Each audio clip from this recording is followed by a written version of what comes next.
Hey, how's it going? Bryant again. So today, we're going to talk about my other topic, inflation and what is inflation, and to touch a bit on deflation. So, what is inflation? Basically, I drew these really crappy graphs. Basically, it's your money's worth less over time. Whatever currency in whatever country, whatever form of bartering you use, is worth less over time, and the price of goods relative to the money you need goes up over time. So what does that look like? Let's say you want to buy, you have money and you want to buy an ice cream. Back in the day, $1 could buy one Mr. Softy, and 1.25 could buy a Mr. Softy with sprinkles.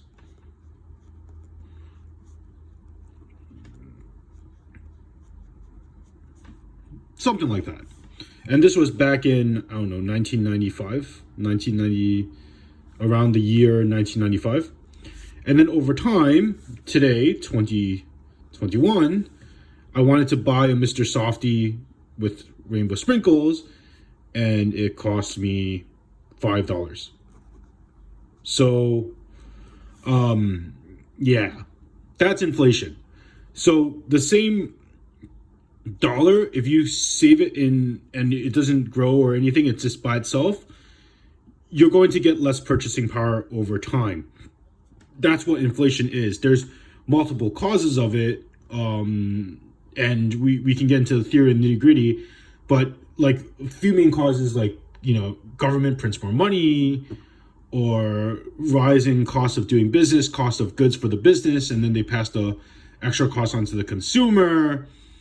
Like all these factors will lead into inflation, so prices over time, and that's basically it. And inflation is not the same across the board. Like, a lot of people like to say, 2% annual or whatever it is. It's not the same across the board. This is a really bad way to look at it, because if, let's say, you want to buy a house, and a house back in 1995 costs, I don't know, 90,000, 90K. You could get a house in New York City, 90K. And then today it's like $1.5 million. $1.5 million. So inflation, you can say like overall inflation, but I like to look at it in terms of the cost of the goods that I want. So if back in the day in 1995, when I was like 6 years old, a house was 90,000. Today, it's pretty difficult to get the same property for $1.5 million. So that's inflation, because the cost of goods relative to the dollar you have doesn't match up. So that also comes with wages and so on and so forth. So you can say that wages stay the same, where you have like stagnation, where like wages, like over time, and you get the salary or whatever is the same over time. That's stagflation. You can say that. And if your wages are the same over time, but everything gets more and more expensive, then what you're really having is a cut in salary every year. So if, let's say, 10 years ago you made $50,000, and today you also still make $50,000, I don't consider that making the same amount of money, because you don't have the same purchasing power. Because every year costs, historically, and we're talking about United States mostly, cost of goods go up, and if you're making the same wage, there's going to be a gap. There's going to be a gap between the cost of goods versus what you make. So you have to make up that difference. Because if you don't earn enough money to keep up with the rising cost of everything, goods, services, and whatever you want, then you're going to be then you're just going to have less. So that's my spiel on inflation. And let's talk about deflation, which hasn't really happened in America, but I heard rumors that in my economics class, my professor was talking about how Japan had deflation, which meant that over time, the value of the money actually went up over time. So if you had, so basically you have the reverse. So if let's say a can of soda in Japan at that time cost $2, next year it might only cost $1.50. So that's deflation, where you have the exact opposite happen, and that can come to many factors, like government doesn't print money, or there's not enough supply going around, or people just valuing the money more and they don't spend it and it doesn't circulate. Then you can have deflation. Now let's talk about the good and bad of inflation, okay?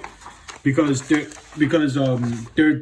we'll try to talk about inflation. We'll talk about like good points versus bad. So inflation, I consider it overall a bad thing, because if you if your money's worth less over time, I mostly consider it bad, because, well, I worked really hard and I was a waiter, and then I made $100, and that $100 next year, if I store it, can only buy me $90 in goods. Like, that's terrible. That's especially people that are on a fixed income or retired, and they're only going to make a set amount every month or every year. If there's inflation, well, then every year they're, instead of being able to buy a loaf of bread, they'll be able to buy half a loaf of bread in the coming years, or even less, and they won't have enough food to live a healthy life, or cost of transportation, medicine going up. That's the bad part. The good part, and I have to play devil's advocate, is let's say you have, in a hypothetical situation, you have debt, and your debt has a really low interest rate, right? So let's say your debt might have 1% or 2% interest, or you see the credit card offers with 0% interest for let's call it 12 months. Like, so some of you might see this, right? So if you have a situation where you have a brand new credit card, okay, I don't want to get into this. This is going to be bad. Disclaimer: I'm not endorsed by credit card companies. I don't encourage getting into debt. I don't encourage the borrowing. I'm not endorsing any of this. So let's get that out of the way. But in a hypothetical scenario where if you're borrowing money at no interest, like banks borrow money, or people buy houses for 2% interest, whatever have you, if inflation is at 10% and your borrow is at 2%, in theory, you gain 8% purchasing power. So you pocket this difference. So that's when inflation can be a good thing. Okay, but mostly I consider it bad. So it's very bad. Let me just write very bad. Okay? It's very bad. So let's get this out of the way, because let's ignore that for a second. Pretend it didn't happen. So let's talk about deflation. So what's the good and what's the bad? The good is that if you have no debt, then your money can buy more over time. That's good. If, let's say, you were eyeing a house and you saved up $100,000, and today the house is worth $150,000, right? $150K for a house somewhere. I don't even know where you can get a house for $150,000 nowadays. And you have $100,000 saved, right? And because of deflation, your money's worth more. Eventually, it may be the case that the housing price or whatever falls down because of deflation, because the money's worth more, to maybe 90K in a very theoretical scenario for the same house. Then deflation over time, if you just hold on to the money, you'll be able to buy more over time. Now, where this is terrible is the reverse of debt.